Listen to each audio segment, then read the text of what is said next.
Welcome back to the machine learning lecture. In the next set of videos, we will learn about dimensionality reduction and matrix factorization techniques. In the course, so far, we were concerned mostly with supervised learning.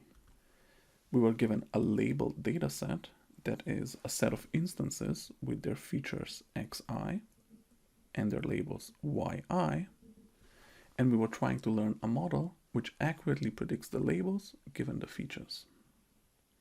For example, if we have an image classification task, the features might be the pixels of the image, and we might be trying to predict whether the image contains a cat or a dog or some other animal.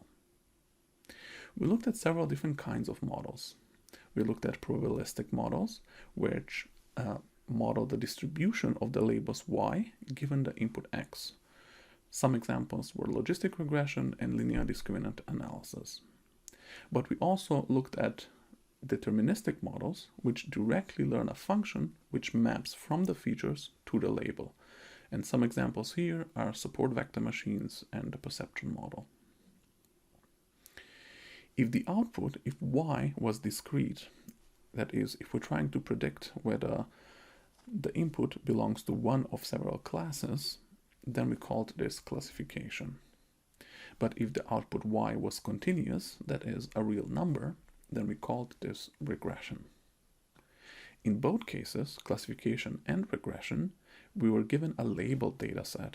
That is, for each of the inputs, we knew its corresponding label, and we could use both the features and the labels to learn our model. The setup of unsupervised learning is slightly different. Now, we no longer observe the labels y, and we only observe the features of the data points. Imagine, for example, that you have a set of images or a set of text documents, and what we're trying to do, the goal, is to uncover the intrinsic structure within the data, to uncover any hidden patterns. Let's look at a couple of examples to see what this means. One of the most popular type of unsupervised learning is clustering. Let's say we've observed a dataset with two-dimensional features. Let's call them x1 and x2.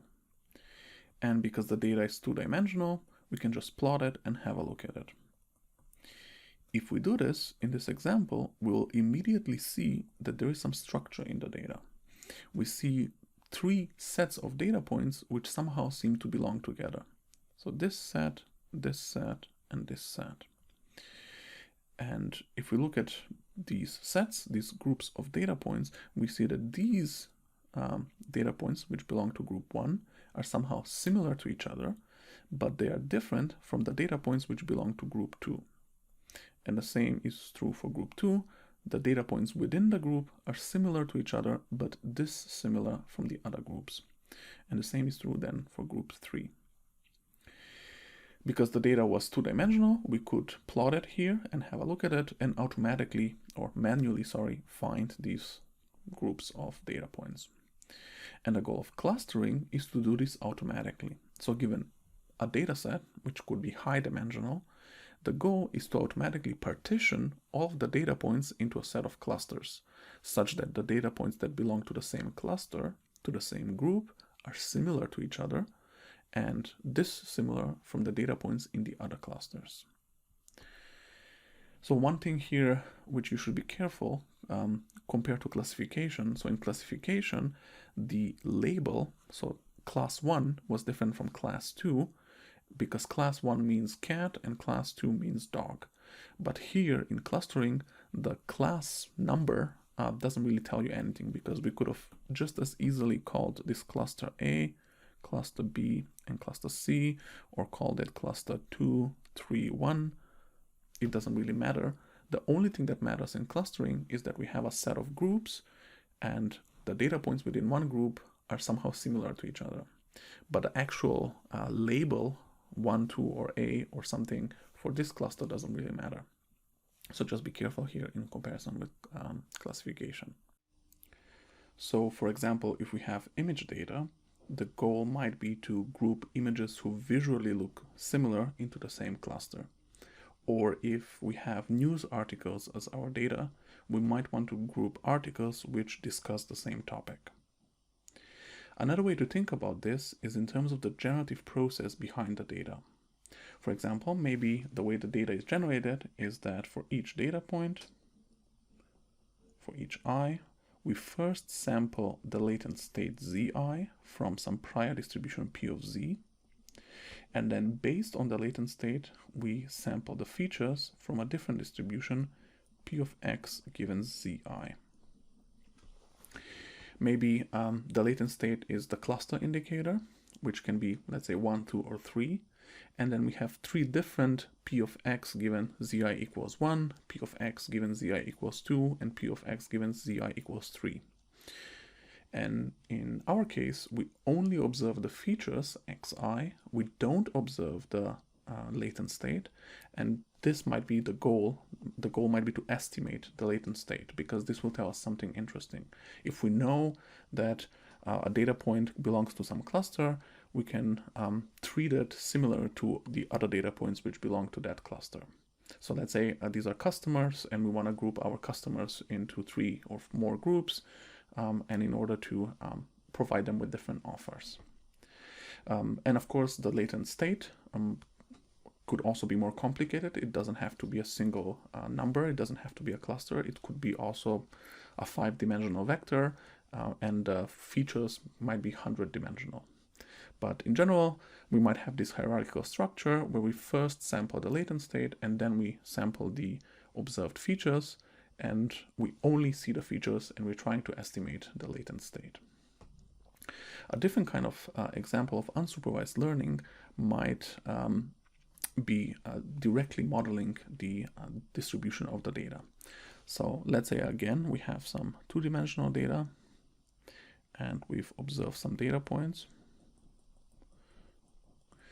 So what we might want to do is to learn a distribution p of x, which tells us the likelihood essentially for every potential input. And let's say we've learned this p of x, and then we know if we plug in an x which is somewhere in the middle here, it will have a high likelihood because we've observed many other data points here. But if we now observe a data point here, it might have a low likelihood because we haven't previously observed any data there. And we can use this kind of model, let's say if we have p of x, to do anomaly detection. So if most of the time we're observing features within this region, and some of the time, very rarely, we observe features farther away, then we can maybe consider this data point as an anomaly and treat it differently within our system. Unsupervised learning can also be seen as compression. In many applications, we don't really need to know the entire feature vector, and it's enough to know only the cluster to which the data point belongs to.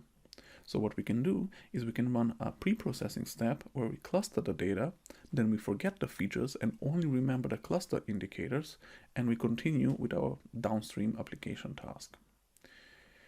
In general, whenever I have a data set, the first thing you want to do is try to understand your data and visualize what's happening. If the data set is low dimensional, you can easily do this. But if my data set is high dimensional, it has hundreds of or thousands of features, like it's the case more often, it's impossible to visualize it, right? How do you visualize a high dimensional space? Now, if I have a procedure which takes the high dimensional data and projects it into 2D or 3D in a way that preserves the overall structure, I can run this procedure and visualize the output in the projected, in this latent low dimensional space. And this is what we're going to talk about in the remaining of the video, and this is called dimensionality reduction. Another type of unsupervised learning, which has become very popular recently, is unsupervised pre-training. In general, classifiers which are trained on larger datasets tend to perform better. But it's very expensive to obtain a large labeled dataset, because some human has to go through each of the instances and assign them to a label. What people do as the next best thing is a two-step procedure, where first they pre-train the model on a massive but unlabeled dataset, and then they fine-tune the model on a smaller labeled dataset. And this performs much better than models which are only trained on a small labeled dataset. It's also very easy to do, Because let's say your classifier is working with images. If you want to obtain unlabeled image data, you just scrape all of the images from the internet. If your classifier is working with text data, you just scrape all of the text from Wikipedia. So it's easy to obtain unlabeled data, and it also helps to build better classifiers. We won't cover this kind of approach in this course, but if you're interested, please check out our following lecture, Machine Learning on Graphs and Sequences. Okay, now back to dimensionality reduction. In reality, data is often high-dimensional, and this can be challenging in various ways. For example, if we're working with images which are 256 by 256 pixels, so rather small, and if we want to represent each pixel with 3 numbers for red, green, and blue, the resulting feature vector will be almost 200,000 dimensional.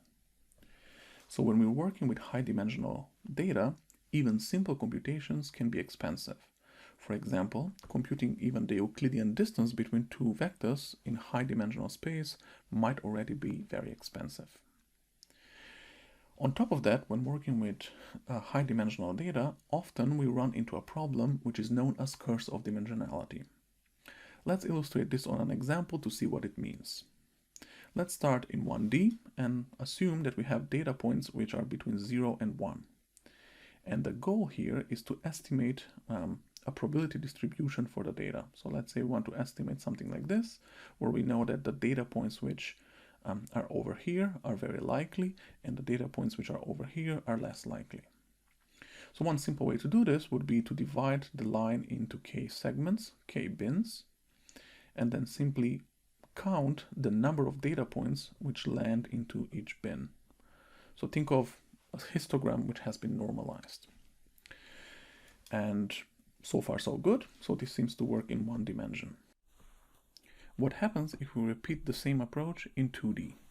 Now we need to divide the 2D plane into k by k grid, and we need to count the number of data points which land into each of these grid cells. So we have k squared grid cells that we need to estimate.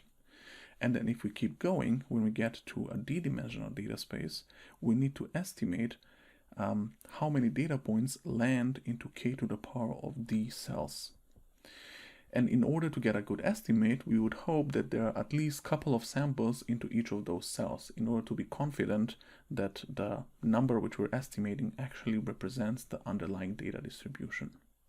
And we see that the number of samples needed roughly grows exponentially with the dimension.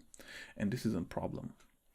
Of course, in practice, you wouldn't do density estimation in such a way. There are smarter ways to do this, but nonetheless, this serves as a good illustration to show that the number of samples you need tends to be exponential in the dimension. Another issue with high-dimensional data, which we've already mentioned before, is that it could be very hard to visualize it. But this is often the first step that you want to do when you're doing some sort of data analysis, in order to get a good sense of what the data is about, if there's any underlying structure. If your data is more than 2, 5, 10 dimensional, it could be impossible to visualize it. Yet another issue is if in the data we have dimensions which are highly correlated. For example, think of one feature which measures the rainfall and another feature which measures the humidity. Obviously, the values of these two features will be highly correlated, and this could be problematic for some algorithms. For example, the naive Bayes classifier, which we've discussed in one of the previous lectures, is very sensitive to highly correlated features, and you should always be careful and do some sort of analysis to remove these features before using such algorithms. Another interesting phenomenon which happens with high-dimensional data is that the data could actually be much lower dimensional than it seems. For example, we could have data which is 2-dimensional, but actually most of it is around a line which is in this 2D space. So most of the data points are around this line. Now, instead of describing each data point with two coordinates, x1 and x2, if we can find a transformation which gives us the points along this line, we can describe it with one number. And this is more general, right? We can have a data space which is d-dimensional, but actually most of the data lies on some k-dimensional subspace within this d-dimensional space. And being able to find this intrinsic dimensionality of the data, or find a transformation which gives us this natural coordinates, if you want, could be very useful. In general, dimensionality reduction can help us address some or all of these challenges.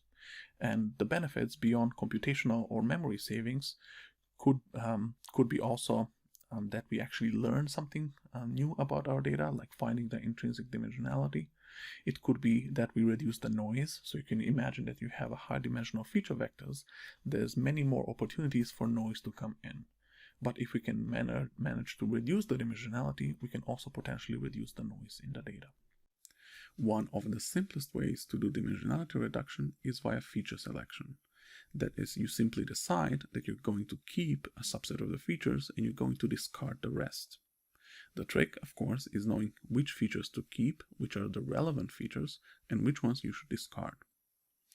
Sometimes we can use some external knowledge, or we can decide based on the application. For example, if we're building a classifier which predicts the likelihood that the customer will purchase a car, the measurement about the shoe size of the customer is clearly irrelevant, so we can just ignore it. But more often, it could be very difficult to tell which features are important. Let's say we have medical data where we have thousands of different features, thousands of measurements about our patient, and we're trying to predict the likelihood that the patient will have some disease. Without expert medical knowledge, it could be very difficult to know which features are important and which features are irrelevant.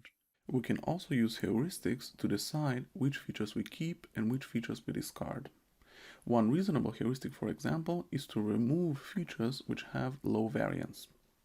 If you look at the data shown on the slide, we see that for most of the instances, the value of feature x2 falls within some small narrow range. That is, the value of x2 has low variance, especially compared relative to the values of feature x1, which is quite spread out. So then, one reasonable thing we could do is to simply remove feature x2. Because you can imagine if you're building a classifier which relies on these features, the value of feature x2 will not be very informative.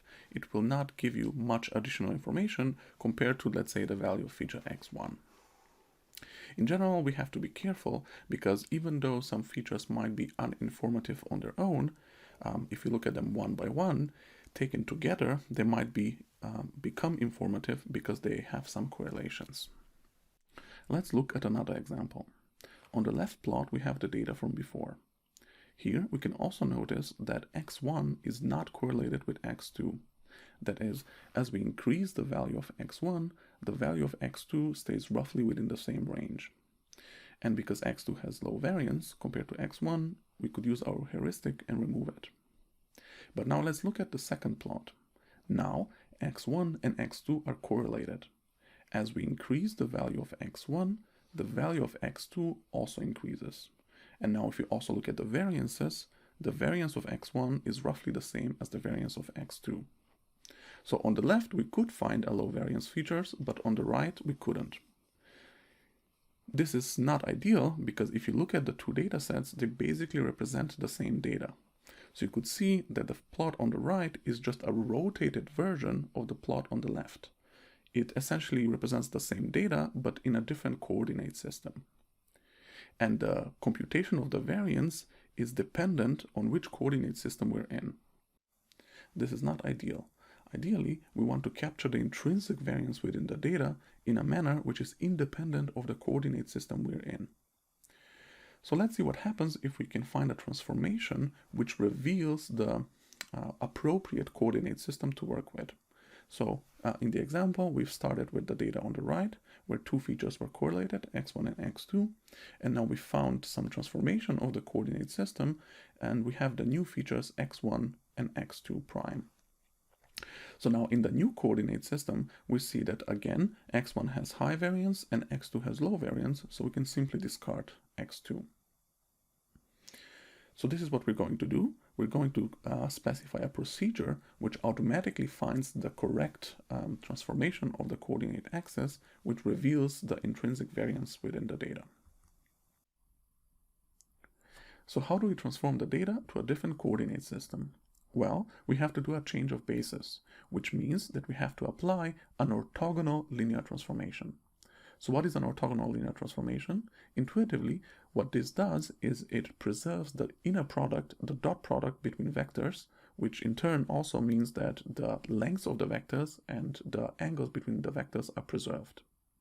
And if we are in a finite dimensional feature space, like in our case, a linear transformation is just a multiplication with a matrix, and an orthogonal linear transformation is just a multiplication with an orthogonal matrix. So let's say that our transformation is written down with the matrix F. Then, in order to have change of basis, transformation to a different coordinate system, F specifically has to be an orthogonal matrix. And what this means is that the columns and the rows of F have to be orthonormal vectors. And the way we can write this down is that F transposed has to be the identity, and also F transposed F has to be the identity. So in other words, if you take the dot product between any two columns or any two rows of F, you're gonna get 0 if they are not the same column, or 1 if they are the same color. So basically all of the columns and rows in F are perpendicular to each other, and they are vectors of unit length. Okay, so now we know how to write down a transformation which changes the coordinate system. It's multiplication with an orthogonal matrix. And this is exactly what we do. So we take our data matrix X, and then we multiply it with an orthogonal matrix F, and then we obtain the data into a different coordinate system, which we call, let's say, X prime. Now, to do dimensionality reduction, we do two steps. First, we transform our data into the new coordinate system, which, as we've seen, is just a multiplication with an orthogonal matrix F, which is of size d by d, if our data is d-dimensional. And then once we're in the new coordinate system, we simply remove those dimensions which have low variance.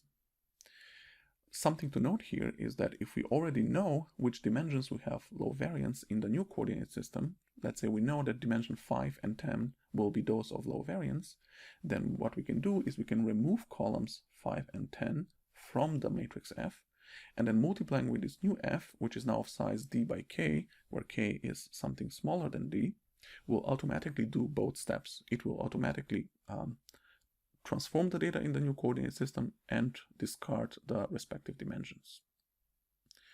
Okay, so one thing I also want to point out is that the method that we've discussed before, the feature selection method, is also a linear transformation. So let's look at one example and see why this is true. Let's say we start out in 3 dimensions and we apply the following feature transformation. So we apply a transformation matrix F, which is 3 by 2. So this matrix will start with 3-dimensional data and project it to 2-dimensional space. And let's say that the data, the F matrix looks like this: 1, 0, 0, 0, 0, 1. So if you carry out the multiplication of X by F, what it's going to happen is that we're going to keep the first and the third dimension, and we're going to discard the second dimension. So this transformation F discards the second dimension. So you can just carry out this multiplication to verify that this is true. I want to highlight one property of linear transformations in general. If we know the mean vector and the covariance matrix of the data in the original feature space, so before applying the transformation, we can easily calculate the mean and the covariance in the resulting feature space after the transformation. To do this, we simply take the original mean and we multiply it by the transformation matrix from the right. And for the covariance, we take the original covariance matrix and multiply it by the transformation matrix from the right and from the left. You can easily prove this fact, and we're going to use this later on. Okay, so now we have almost all of the components we need in order to introduce one of the most widely used methods for dimensionality reduction. And this is the principal component analysis methods, or PCA for short. PCA is trying to find an optimal orthogonal transformation. And here optimal is in the sense that we're trying to approximate the data with as few coefficients as possible, as few dimensions as possible. Mathematically, we can write this down in a couple of different equivalent ways, but the way we're going to tackle it is in terms of linear correlations. So if we start with data, which is linearly correlated, like shown here, so x1 and x2 are linearly correlated because as we increase x1, x2 also increases. We're going to find a transformation such that in the new coordinate systems, the features are no longer linearly correlated. So we see here in the new coordinate system, x1 prime and x2 prime are linearly uncorrelated. As we change x1, x2 doesn't change. So even if we start out with data which is linearly correlated in the original space, we want to find a transformation such that in the new coordinate system, the features are linearly uncorrelated. So how do we do this? Well, two features are linearly uncorrelated if the covariance between them is 0. So we want to enforce that the covariance for all I and features j and I is equal to 0 if I is unequal to j. And this is what we're going to build up to. So let's start with some notation where, as always, we have n data points represented with d-dimensional feature vectors. We're going to put the data points into a feature matrix X by simply stacking the data points along the rows. So each row corresponds to one instance. Then in this representation, each column corresponds to one feature. Okay, and then PCA can be summarized into 3 simple steps. First, we center the data, which means we make it have 0 mean. Then we compute the covariance matrix of the centered data. And finally, we use the eigenvector decomposition of the covariance matrix in order to find the transformation to the new coordinate system. So let's look at each of these steps individually. We start by centering the data, which is quite simple. We first compute the mean in the original space, and then we subtract the mean from each of the data points. Right, so what's going to happen if you take each data point and subtract the mean? After this transformation, when you compute the mean of in the new data space, it will be 0 because we've just subtracted the mean from every data point. So how do you compute the mean, right? The mean xi bar, usually we write it with xi, is just 1 over n sum over all xi. Right, and you can also write down the computation of the mean with matrix notation, where you just simply take the data matrix and you multiply it with the all identity vector, which gives you the summation part, and then if you divide by n, you get exactly the mean. Right, so we're done with the first step. We've centered the data. Then the next step is to compute the covariance matrix. So we want to compute d by d matrix. Let's call this sigma x. And the covariance matrix, the way it looks like is each of the entry tells you the variances between 2 dimensions.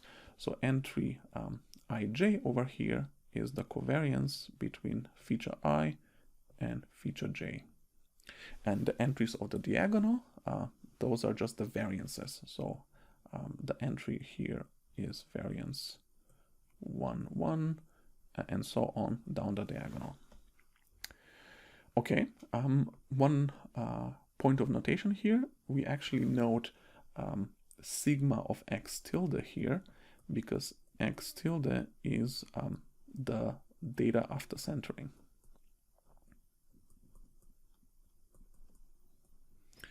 So just to keep track of that, we first center the data and then we compute the covariance matrix on the centered data. Okay, so yeah, the covariance matrix is a matrix such that on the diagonal we have the variances of each feature, and on the off diagonal we have the covariance between feature I and feature j. So let's remember how we compute variances and covariances. Well, variance is simply the difference to the mean squared. And if we write it out, we see that we can simply write it in matrix notation as the dot product between the feature vector, so the column j, and then subtract the mean squared. And the same thing to compute the covariance now between dimension j1 and j2. We simply take the 2 vectors. So let's say this is feature j1 and this is feature j2. So we take these column vectors and we simply compute the distance to the mean and the product between those. And we can write this down. So the covariance between xj1 and xj2 is the dot product minus the dot product of the means, if we write this out. Okay, so now we have a way to write down the variance and the covariance. And if we put this all together, we can actually compute directly the covariance matrix with simple matrix operations, where we take the data matrix X and we compute X transpose X minus X transpose, where this is the mean. But remember, as a first step, we centered the data, which means that this term will be 0. So if we compute the covariance matrix of X tilde, where this is the centered data,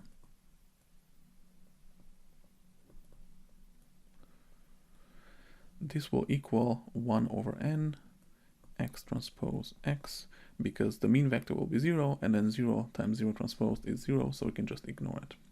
Actually, often we also ignore the 1 over n term.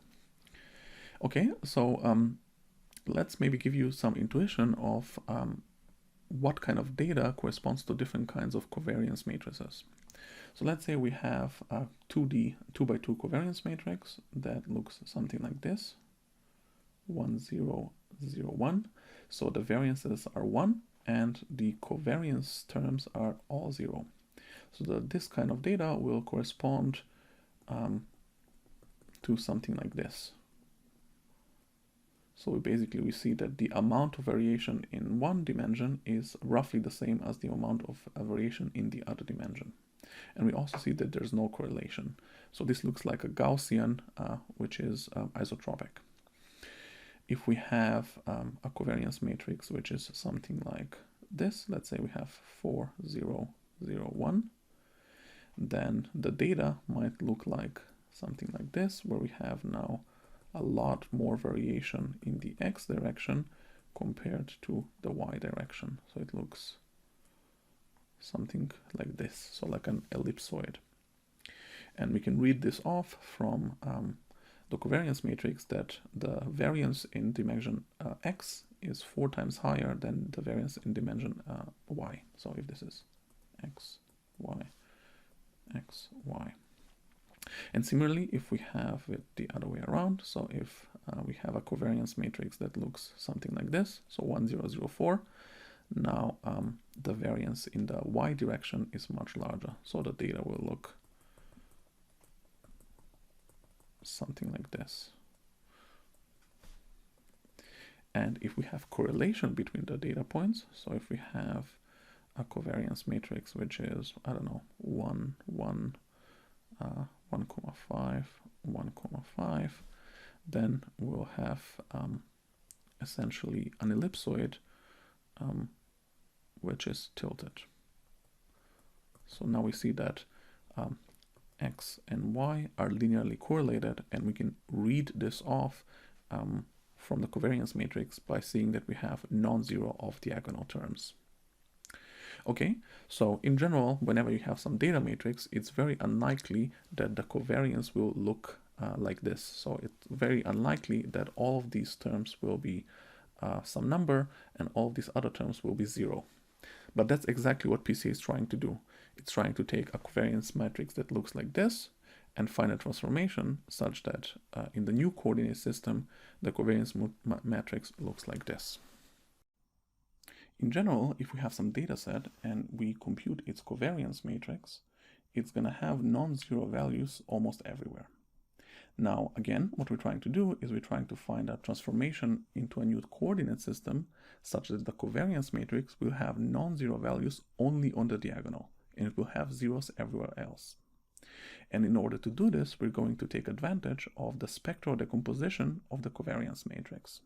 So starting out with our centered data, we're going to compute its covariance matrix, and we're going to decompose it into 3 terms: gamma, lambda, and gamma transposed. Here, gamma is a matrix whose columns are the eigenvectors of the covariance matrix. And lambda is another matrix whose diagonal elements are the eigenvalues of the covariance matrix. So gamma is, all of these are the eigenvectors.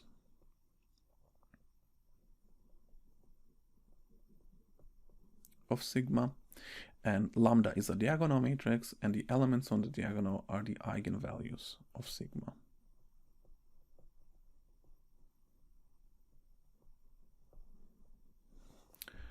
So you might not remember what eigenvectors and eigenvalues are, so let me give you a brief introduction. If we have any real square matrix, let's call it A, and if we can find a vector gamma and a scalar lambda such that it holds A times gamma equals lambda times gamma, then we call this vector and this value an eigenvector and an eigenvalue. So this is quite a special property that when you multiply this, when you transform this vector with the linear transformation A, the vector points in the same direction, but it's now potentially scaled by some value. So you can think of this geometrically. Let's say we have a two-dimensional data space and we have some vectors which are pointing in some direction. Now, if we apply a linear transformation A, most of the vectors after the transformation will point in some new direction. So they will point, let's say, over here and over here. And if we can find this special vector who after the transformation stays in the same direction, but now is potentially scaled, this vector is called an eigenvector. And the amount of scaling is called the eigenvalue. Okay, so those were the eigenvectors and the eigenvalues. And then if certain conditions are satisfied, if we have a d by d linear transformation, we're going to be able to find the eigenvectors and the eigenvalues. And if we put those eigenvectors into a matrix, we get our matrix gamma. One thing that holds for the matrix gamma is that it's an orthogonal matrix, which means, as we've talked about before, that gamma transposed is the identity, and again, gamma transpose gamma is the identity. Which also means, by the way, that gamma transposed is is the inverse of gamma, so the inverse is easily computed. One small detail: in general, eigenvectors don't have to have a unit length, but we can normalize them to have a unit length, and they'll still be eigenvectors. So that's why here we say that we're working with the normalized eigenvectors. So now if you take normalized eigenvectors, put them into the as columns of this matrix G, the matrix G will be orthogonal. And from our discussion from before, we know that an orthogonal matrix defines a transformation into a new coordinate system. So let's see if we use this G as our transformation, what have we accomplished? So again, we have our data, which originally had some coordinates x1 and x2, and we've applied our transformation with the matrix G. Now what this means is that in this new coordinate system, we represent the data points in terms of the eigenvectors. So this is the first eigenvector, and this is the second eigenvector. So the eigenvectors correspond to our coordinates. And what we want to see is now how does the covariance matrix look like into this new coordinate system. So basically we want to compute the covariance matrix in the new space Y. And if you remember from our discussion in the beginning, I think it was on slide 9, we know that to compute the covariance matrix after the transformation, we simply need to multiply by the transformation from the left and from the right. So we know that the covariance matrix in space Y is equal to gamma transposed sigma x gamma. And this was from slide 9. Okay, but now we know that our original covariance matrix is decomposed in terms of gamma, lambda, and gamma transposed. This is how we started. So let's plug this in and see what we get out. So we have gamma transposed, gamma, lambda, gamma transposed, gamma. And because gamma is an orthogonal matrix, we know that this term is the identity, and this term is also the identity.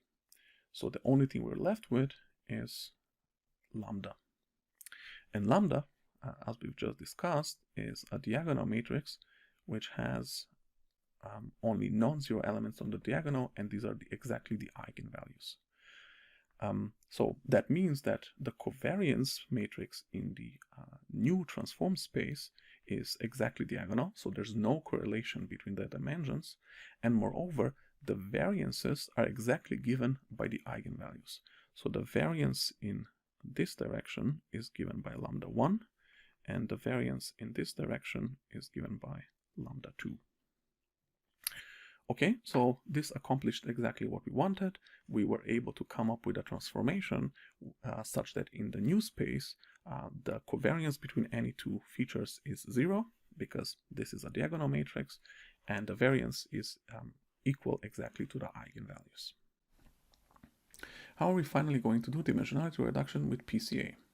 Well, first, without loss of generality, let's assume that we've ordered our eigenvalues such that the first one is always the largest and the last one, lambda d, is always the smallest.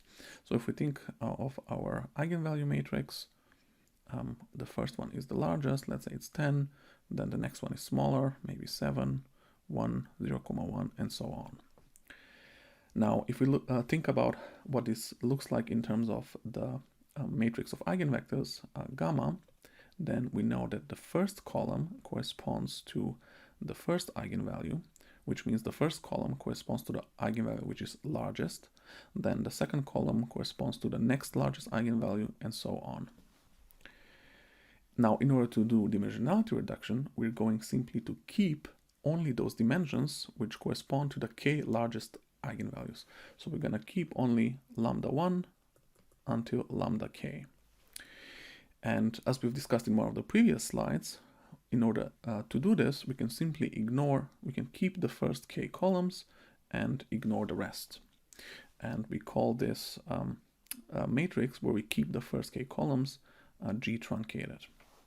Now, if we apply G truncated to our data, what we're going to end up with is the new transformed space, where now we have kept only those dimensions which have the k largest variances. Okay, then a natural question here that comes up is, how do you choose this value of k?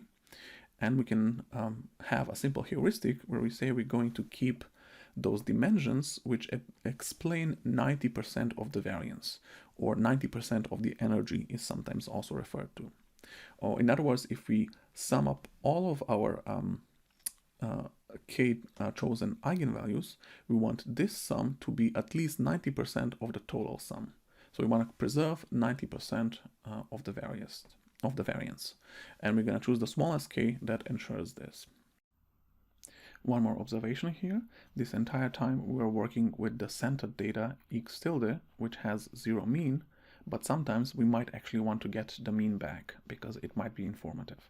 So we were working with x tilde, which was the original data matrix x minus the mean x hat. And to do this, we can take advantage of the fact for linear transformations that if we simply apply the linear transformation to the old mean, we will get the new mean in the resulting transformed space. And using this, we can get back the mean of the transformed data.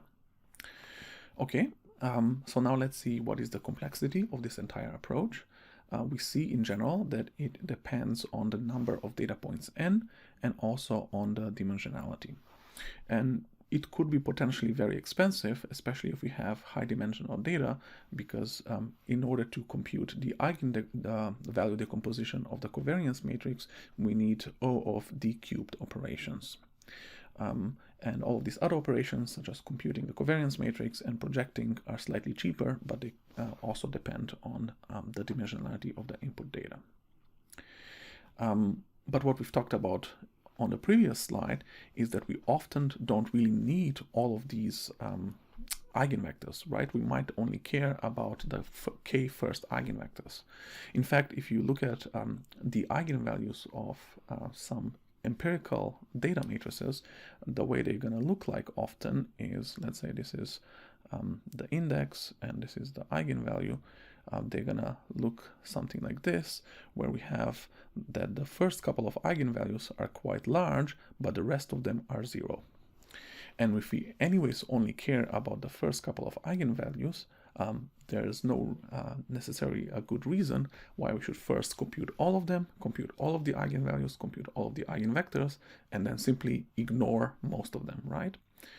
Luckily, there is a way to directly compute only the eigenvectors which correspond to the k largest eigenvalues. So how can we compute the top k eigenvectors corresponding to the k largest eigenvalues? Well, we can use an approach which is called power iteration. And let's first focus only on the largest eigenvector, or the eigenvector corresponding to the largest eigenvalue. What we're going to do is we're going to start with some arbitrary vector. Let's say it's randomly initialized, but it's also normalized to have a unit norm. And then simply we're going to keep applying this operation. We're going to multiply the vector by the matrix A, and then we're going to divide by the norm. So this operation where we keep multiplying the vector by the matrix A will eventually converge to some number, to some vector. And this vector will be the eigenvector of the matrix A corresponding to the largest eigenvalue in absolute. Just again to make things clear, in our case the matrix A corresponds to the covariance matrix of the data, right? So we can use this to obtain the eigenvector corresponding to the largest eigenvalue. In general, you shouldn't really implement this yourself, because eigenvalues and eigenvectors have so much importance. They are used not only in PCA, but they are used to rank websites for community detection. They're used in physics and all over the sciences. There are many specialized libraries for computing eigenvalues and eigenvectors. And if you're using NumPy, there's special functions which can directly get you the largest or the top k largest eigenvectors.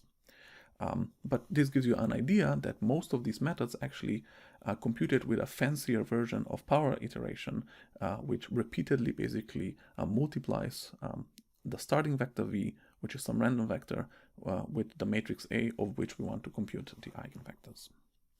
Okay, but now we have the top eigenvector. How can we get the rest of them? If we take now our matrix A and remove this term, the remaining matrix will have basically what we've done. We would have zeroed out the first eigenvalue, and now the second eigenvalue will be the largest eigenvalue for this matrix A hat. And then we can apply the power iteration on the matrix A hat, and then we get the largest eigenvector for A hat, which is the second largest eigenvector for A. So this can be shown, but we're not going to go into details why this operation zeroes out the largest eigenvalue. So what is the overall complexity of finding the k eigenvectors corresponding to the k largest eigenvalues? Well, in order to find the top eigenvector, we need O of d squared times number of iterations to converge. So basically, we are running our power iteration, where in each step we're multiplying with the matrix A, and this is d squared operations. And then if we repeat this until we converge, the total complexity is d squared times the number of iterations it takes us to converge. And now if we repeat this process k times in order to find the k largest eigenvectors, this will be the total complexity. Of course, here it's critical how many iterations do we actually need to converge, and the number of iterations depends on this ratio. It depends on the ratio between the second largest and the first largest eigenvalue. And in general, the more dissimilar these two numbers are, the faster we're going to converge. Let's briefly recap what we've done. We started with some data which had its own coordinate system to start with. And then we said we wanted to find a different coordinate system such that the data in the new coordinate system has linearly uncorrelated dimensions. So this corresponds to something like this, where now in the new coordinate system, x1 is uncorrelated from x2. And then we saw that in order to achieve this, basically we had to first center the data, then compute the covariance matrix of the centered data, and then finally compute the eigenvalue decomposition of the covariance matrix. Taking the eigenvectors, this will give us exactly the new coordinate system. Basically, each of these coordinate axes corresponds to the eigenvectors of the covariance matrix, gamma 1 and gamma 2. By the way, this is another name for these eigenvectors are the principal components. So the first eigenvector is the first principal component, and the second eigenvector is the second principal component. That's where actually the method Pca gets its name. Okay, so that was essentially the overall approach, but actually there are different ways to arrive at the same solution, and these are alternative ways that you can view Pca. And now I'm going to discuss two of those. So another way to think about what we are finding here is essentially the first principal component is the component on which, when you project the data, you have the largest possible variance. So if we think back to what we did before, the first principal component corresponds to the largest eigenvalue, and this corresponded to the dimension which had the largest variance in the transformed space, right? So what you can do instead is you can directly ask the question. Now imagine that I have different possible principal components I can choose, and out of all of these principal components I want to choose the one which when the data is projected onto it, it has the largest possible variance. So how does that look like? We have our data points here in black, we project them onto the principal component, which is shown in red, and then we simply calculate the variance. Now, we have an optimization problem where we can say that the projected data has to have the largest possible variance. Please find one principal component which satisfies this.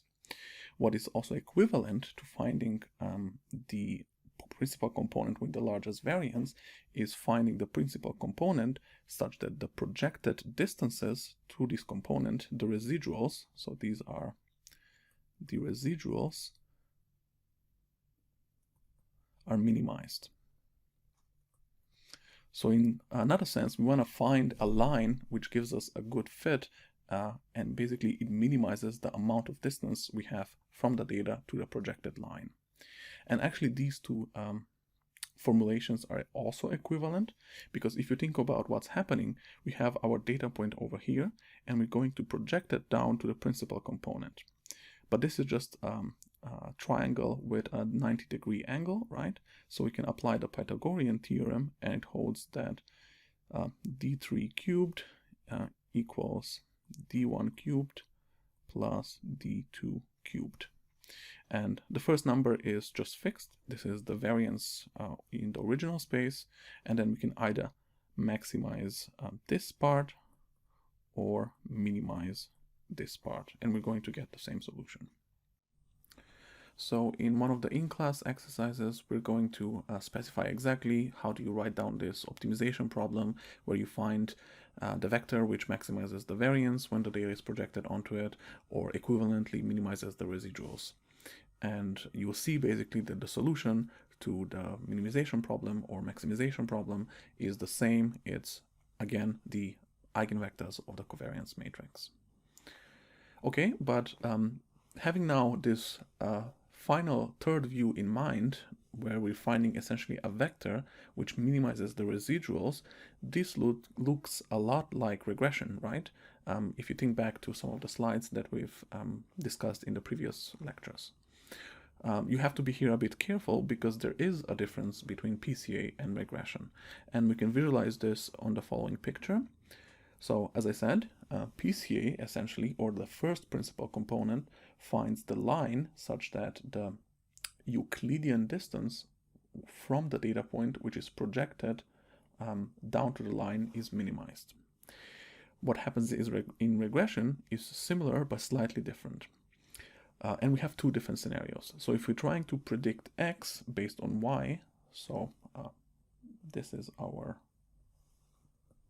x-axis, this is our y-axis, and in Pca we're just trying to find a fit for both axes at the same time in some sense. But for a regression, we imagine that we're given y and we're trying to predict x, or in the other option we imagine we're given x and we're trying to predict y. And what happens is different based on which of these interpretations which of these versions we're working with. So if we're trying to predict x, basically we're looking at the distance from the line to the data point, but in the x direction only, right? Because this is what we care about in this problem. We're given y and we're trying to predict x. In this other problem on the rightmost image, we're given x and we're trying to predict y, so we're trying to minimize this distance. So we're trying to make as few mistakes as possible when predicting y. And you see that the best fit line when you're trying to minimize error in the x direction, or minimize error in the y direction, or minimize error both in x and y direction simultaneously, which is the PCA line, are different in general. And we see here, this is the first eigenvector, and this is the second eigenvector, and as we've discussed many times so far, these correspond to the PCA solution, but the regression solution is different from this eigenvector. So you see this line doesn't align with the eigenvector, and in this case it's above, and in this other case it's below the eigenvector line. Okay, so in summary, PCA finds the optimal transformation, the optimal orthogonal linear transformation, by either saying that we want to obtain uncorrelated dimensions in the transform space, or maximizing variance, or minimizing residuals. And the way we approach this is via the eigendecomposition of the covariance matrix. And the dimensionality reduction part was that after finding this transformation, we simply choose those directions which have the largest possible variance. Out of all the dimensions, we only had this rule where we only keep the dimensions which preserve 90% of the variance, for example. So PCA is actually pretty great, and even though it was invented back in 1901 by Carl Pearson, so over 120 years ago, it's actually still very much used today. And typically it's the first thing you do when you get a new data set. You run PCA on it and look at the first, second, and third principal component, visualize it, and try to understand your data. But even though it's great, it still has its own limitations, and the main limitation is that it only captures linear relationships.